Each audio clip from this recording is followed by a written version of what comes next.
Hello everyone, আমি রুবিনা। তোমরা হয়তো আমাদের অনেক কমেডি ভিডিও দেখবে আমাদের ইউটিউবে।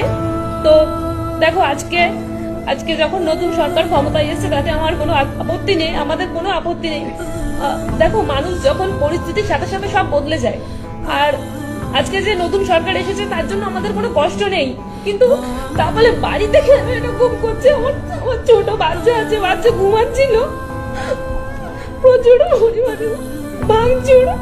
আর আমার বাচ্চা জানলা খোলা ছিল, ইট ছুড়েছে। আমার বাড়ির পরিস্থিতিটা তোমাদেরকে আমি দেখাচ্ছি। যাও, তোমার এই মুহূর্তে আমার বাড়ির পরিস্থিতি এই দেখো। আমার বাড়ির এইরকম কিছু, আমার এইরকম কিছু আছে। আরো বাইরের অবস্থা খুব খারাপ। আমি তোমাদের অন্ধকারে জুম করে দেখাতে পারবো না এই মুহূর্তে পরিস্থিতিটা। বাইরের প্রচন্ড অবস্থা খারাপ। সব এত পরিমাণে ইট ছুটছে দাঁড়ানোর বাইরে।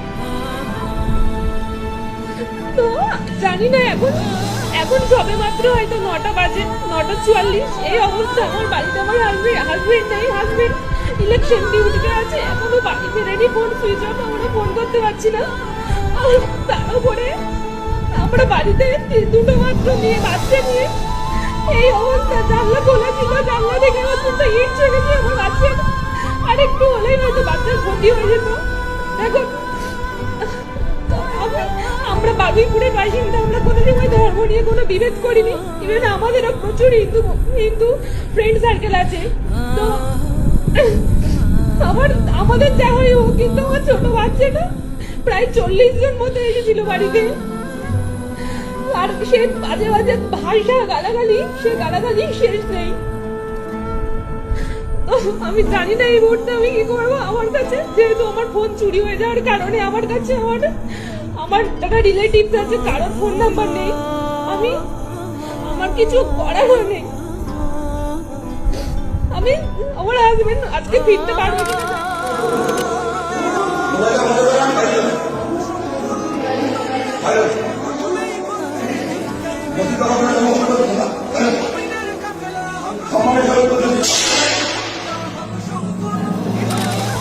ولا تركنوا إلى الذين ظلموا فتمسكم النار। আমার জাতি, আমি আজকে কথা বলবো যে পার্শ্ববর্তী আমাদের দেশ ভারতে, যে কলকাতায় অর্থাৎ পশ্চিমবঙ্গে যে বিজেপি ক্ষমতা আছে এবং যে ভারতের মুসলিমদের যে শোচনীয় অবস্থা সে সম্পর্কে এবং বিজেপির ইতিহাস সম্পর্কে। বিজেপি প্রতিষ্ঠিত হয়েছে 1980 সালে। তখন সেটা এই তাদের কিছু লক্ষ্য উদ্দেশ্য নিয়ে তারা প্রতিষ্ঠিত হয়েছে। বিজেপিকে বলা হয় যে ভারতের যে রাষ্ট্রীয় স্বয়ং সেবা সংঘ যেটা আছে, আরএসএস এর একটা রাজনৈতিক শাখা বলা হয়। 1980 সালে প্রতিষ্ঠিত হওয়ার পর 1990 সালে, মাত্র 10 বছর পরে তারা ইন্ডিয়া জোট হিসেবে ক্ষমতা আসছে বিজেপি। তাইলে এই 10 বছরের ভিতরে তারা ক্ষমতায় আইসা গেছে। এখন এত দ্রুত ক্ষমতা আসার কারণ কি? তাদের যে লক্ষ্য উদ্দেশ্য ছিল, তাদের 1 নম্বর লক্ষ্য উদ্দেশ্য ছিল যে তারা বাবরি মসজিদ ধ্বংস করে রাম মন্দির প্রতিষ্ঠা করা, এবং 2 নম্বর যে উদ্দেশ্য ছিল তাদের যে সকল জায়গায় হিন্দুত্ববাদী যে স্বার্থগুলা তারা কায়েম করা এবং অখণ্ড ভারত প্রতিষ্ঠা করা। তারা যে প্রথম তাদের যে কাজটা সেটা অলরেডি ডান হয়ে গেছে। দ্বিতীয় তাদের যে বিষয়টা হয়েছে যে অখণ্ড ভারত প্রতিষ্ঠা করা। এখন অখণ্ড ভারত কিভাবে তার প্রতিষ্ঠা করবে? অখণ্ড ভারত আমরা জানি যে আগে সুলতানি আমলে কিংবা মুঘল সাম্রাজ্য যতটুকু অঞ্চল জুড়ে ছিল সবগুলোকে অখণ্ড ভারত বলা হয়। এখন এই বিজেপি এখন এমন ভাবে তারা ভারতের সমাজে বিভেদের দেয়াল তৈরি করছে যে তারা হিন্দু মুসলিম একদম সম্পূর্ণভাবে আলাদা। যে তারাই হিন্দুরা সবসময় বিজেপিকে পড়ছে। এখন সবচেয়ে আশ্চর্যের বিষয় হচ্ছে যে পশ্চিমবঙ্গ, যেখানে বলো তো বিজেপি এখানে বিজেপির কোনো নামগন্ধ ছিল না, এবং 2011 সাল পর্যন্ত বিজেপি কখনো কোনো আসন পায়নি। এমনকি 2011 সালে যখন বামফ্রন্টের শাসন অবসান করছে, বামফ্রন্টের পতন করছে, তৃণমূল কংগ্রেস ক্ষমতা আসছে, তখনও বিজেপি একটা সিটও পায়নি। তার মানে এখানে বিজেপির কোনো নামগন্ধ ছিল না 2011 সাল পর্যন্ত। তাহলে এই দলটা এখন আবার কিভাবে ক্ষমতা আসছে? এই দলটা ক্ষমতা আসছে যে আমরা জানি যে ভারতের যে এই বিশাল দেশের মধ্যে তাদের হিন্দুদের মধ্যেও তাদের যে বৈশিষ্ট্যগুলা সবাই এক না, যে পশ্চিমবঙ্গ এবং মধ্য এবং উত্তরপ্রদেশের হিন্দুদের মধ্যে পার্থক্য আছে। যে হিন্দুরা, যারা পশ্চিমবঙ্গের হিন্দুরা, তারা যে মন্দির পরিচালনা করতো তাদের নিজস্ব কমিটির মাধ্যমে, এবং তাদের অনুষ্ঠানগুলা আলাদা ছিল। আর যে মধ্য এবং উত্তরপ্রদেশের হিন্দুদের অনুষ্ঠানগুলো আলাদা, তাদের দেবতার গুলোর মধ্যে পার্থক্য ছিল। এই হিসেবে যে ইসকন এখন যেটা সারা ভারতে পরিচালনা করে, মন্দিরগুলো পরিচালনা করে, কিন্তু পশ্চিমবঙ্গের হিন্দুরা সেটা বিরোধী থাকে। কিন্তু তারপরেও ধীরে ধীরে তারা হিন্দুদের মধ্যে বিভেদ দূর করে তারা কি করছে, তাদের ধর্মীয় মত বিরুদ্ধে পশ্চাতে রেখে তারা কি সামনে গিয়ে তারা এখন কি করতেছে, সবকিছুই তারা নিয়ন্ত্রণ করতেছে, এবং হিন্দুরাই সবকিছু নিয়ন্ত্রণ করতেছে। এমনকি বলা হইতো যে যদি সম্পূর্ণ ভারতে বিজেপি কখনো ক্ষমতা আসে, কিন্তু কলকাতায় বা পশ্চিমবঙ্গে কখনো আসতে পারবে না। কিন্তু আমরা দেখলাম যে এটা পরিবর্তন হয়ে গেছে। কিভাবে পরিবর্তনটা হলো? যে 2011 সালে যে দলটির কোনো আসন ছিল না, সেই দলটি এখন 206 কিংবা 260টি আসন পাইছে। তাহলে এই এত আসন পাওয়ার কারণ কি? এখানে দুইটা কারণ। আমরা যে মুসলমান, অনেকেই অনেক কিছু বুঝি না। অনেকে মনে করি যে আমরা মানে মুসলমান নাম হলে তারে মনে করি সে আমাদের লোক, আসলে না। যে এখানে কয়েকটা কারণ আছে। মমতার পতনের এক নম্বর কারণ হচ্ছে যে হুমায়ুন কবির। হুমায়ুন যে আমরা জানি যে দুটা আসনে যে নির্বাচন করছে, মুসলিম এবং যে পশ্চিমবঙ্গে বাবরি মসজিদ নির্মাণ করবে, এটা ভিত্তিপ্রস্তর স্থাপন করছে। এখন হুমায়ুন দুইটা আসন পাইছে, একজনই দুইটা আসন পাইছে। এখন এটার কারণ কি? এখন অনেকেই হুমায়ুন মনে করে যে মুসলমানদের নেতা, আসলে না। সে কি করছে, বিজেপির সাথে একটা চুক্তি করছে, এবং কিছুদিন আগে এটা একটা ভিডিও ভাইরাল হয়েছিল। সে কি করছে যে বিজেপির কাছে 1000 কোটি রুপি সে চাইছে। মানে কি, সে বিশ্বাসঘাতকতার জন্য 1000 কোটি টাকা সে চাইছে। এই যে বিশ্বাসঘাতক, সে কি করছে, মুসলিম সে আলাদা করে তৃণমূলটাকে ভেঙে আসে, সে আলাদা দল গঠন করছে, এবং সেই দল মুসলমানদের ভোটগুলো সে কি করছে যে তৃণমূল যাতে না পায় সে তার একটা ব্যবস্থা করছে। তাই এ পর্যন্ত সবচেয়ে বেশি ক্ষতি হচ্ছে তৃণমূলে, বিজেপির হয় না। কারণ কি, বিজেপির তো এই যে নির্বাচনের পরেই তারা শুভেন্দু অধিকারী সরাসরি বলতেছে যে আমাকে মুসলমানরা ভোট দেন।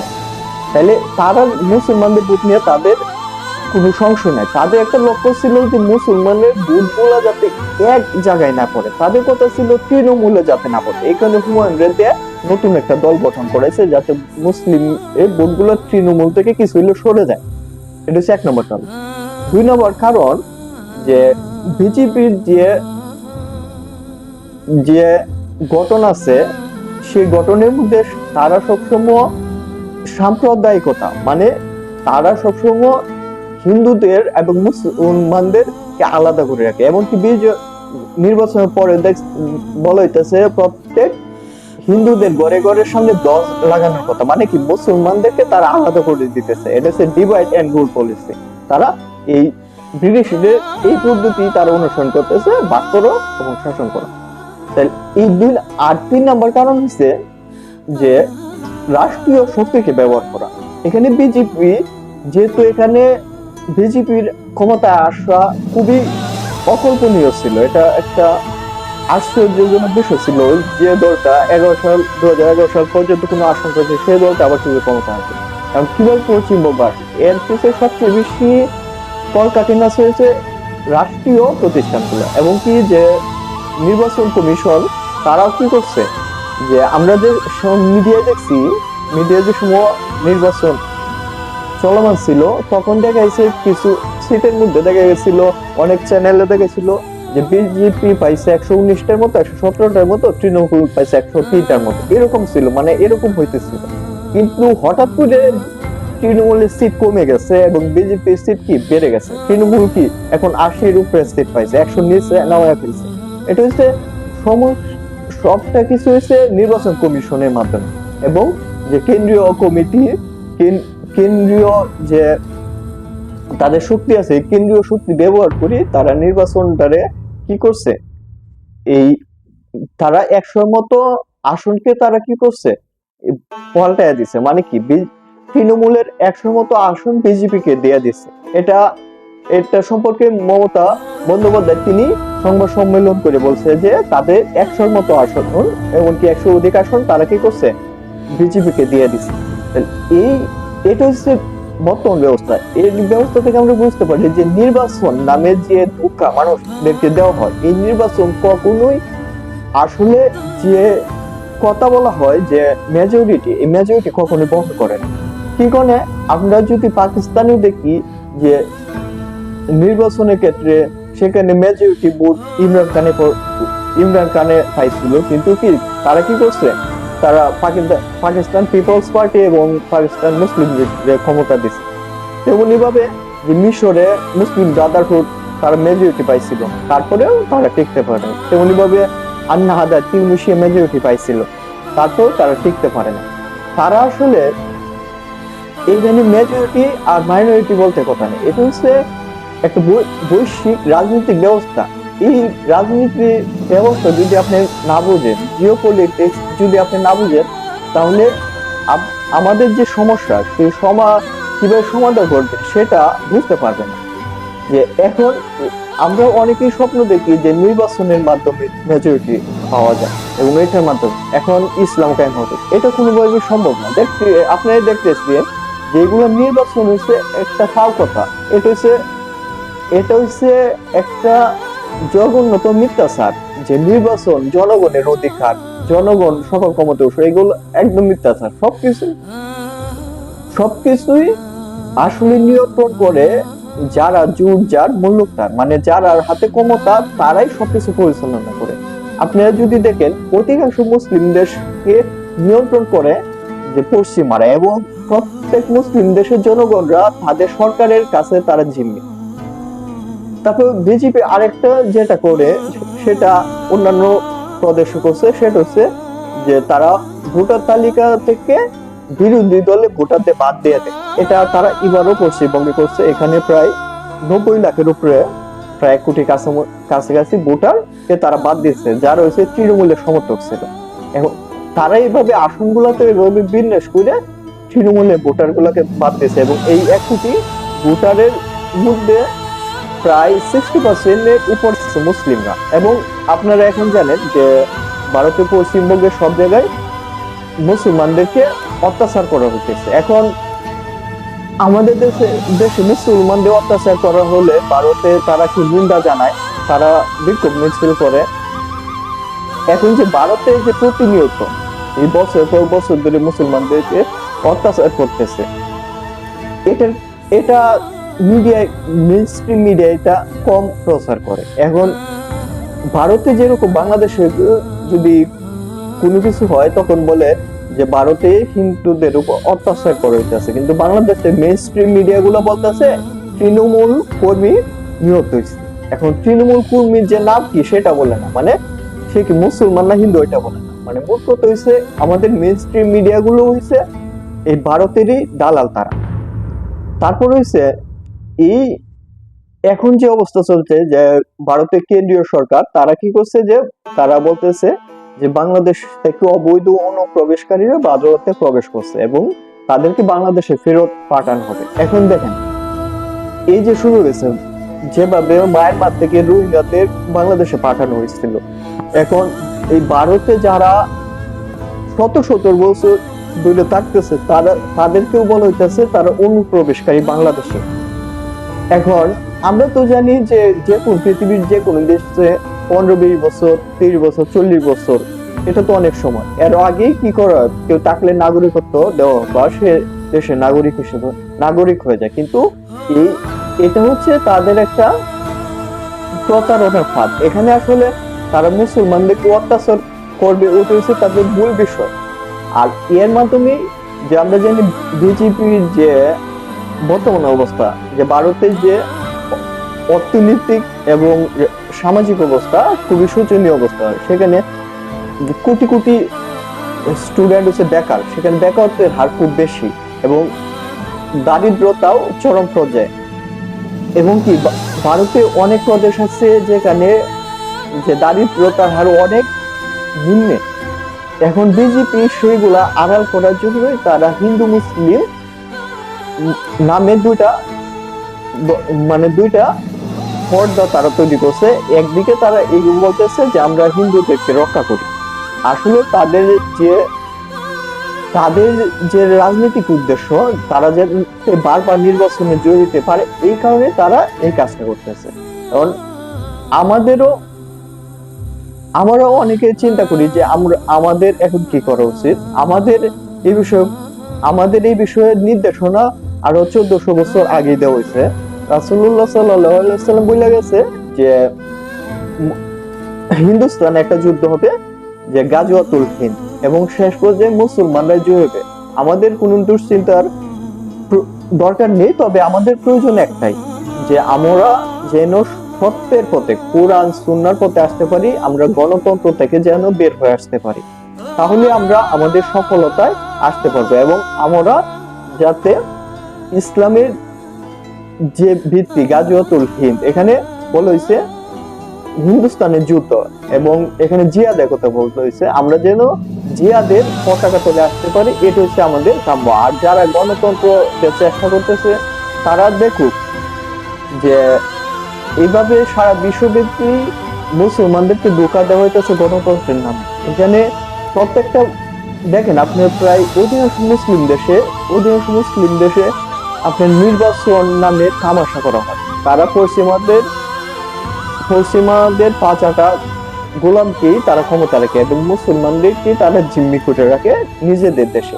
এবং আমাদের উচিত যারা জিহাদের পথে আছে তাদের পতাকা দলে শামিল হওয়া, এবং যারা গণতন্ত্রের মাধ্যমে ইসলাম কায়েমের দিবা স্বপ্ন দেখে তাদেরকে আমরা পরিত্যাগ করা। কারণ আল্লাহ সুবহানাহু ওয়া তাআলা কুরআনে কারীমের 6 নম্বর সূরা আন-নামের 116 নম্বর আয়াতে বলেন, ওয়াইন তুতি আকসারু মান ফিল আরদি ইউদুকা আন সাবিলিল্লাহ, যে আপনি যদি অধিকাংশ লোকের কথা মেনে চলেন তাহলে তারা আপনাকে আল্লাহর দিন হতে বিচ্যুত করে ছাড়বে।